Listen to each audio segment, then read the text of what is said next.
கடக லக்னம் நீர் லக்னத்தில் பிறந்த ஜாதகர்கள் 6ஆம் இடம் யோகம்.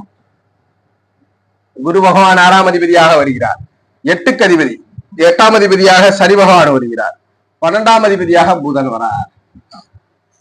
அப்ப இந்த விபரீத ராஜயோகம் இந்த 3 கிரகங்களால் நிகழப் போகிறது. ஒன்னு சனி புதன் தொடர்பு, அல்லது புதன் குரு தொடர்பு, அல்லது குரு சனி தொடர்பு, அல்லது குரு சனி புதன்.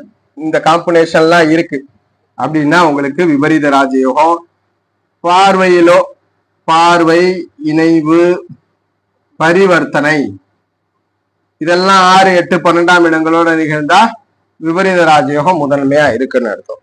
இதுல மறுபடியும் கான்செப்ட், கடக லக்னத்திற்கு இந்த 6ஆம் இடத்தோடு வலுவாக நிகழ்ந்தால் யோகம், 12ஆம் இடத்தோட நிகழ்ந்தாலும் ஓரளவுக்கு யோகம். இங்கு 8ஆம் இடத்தோட நிகழ்வும்போது ஜாதகருக்கு சற்று ஏதாவது ஒரு உயிர் கண்டன்னு வச்சுக்கிறத விட ஜாதகருக்கு ஏதோ ஒரு தடுமாற்றத்தை கொடுத்து பிறகு வெற்றி கொடுக்குது.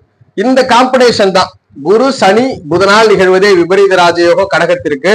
இந்த பார்முலா, இந்த சனி புதனோ புதன் குருவோ குரு சனியோ குரு சனி புதன் இந்த தொடர்புகளோட இணைவு பார்வை பரிவர்த்தனையில இருந்து 6, 8, 12ஆம் இடங்கள் தொடர்பு கொண்டா விபரீத ராஜயோகம்.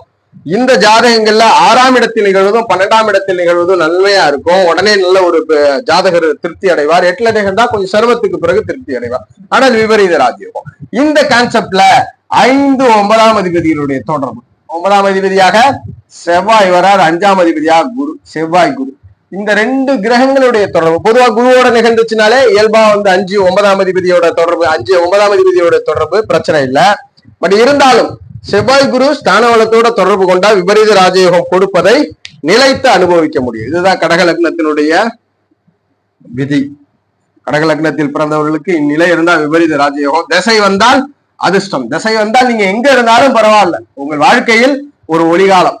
அறிவு இல்ல, திறமை இல்ல அப்படின்ற எண்ணெல்லாம் போய் எல்லா திறமைகளையும் வளர்த்துக்கொண்டு அறிவை வளர்த்துக்கொண்டு வாழ்க்கையில் வெற்றி பெறுவீர்கள்.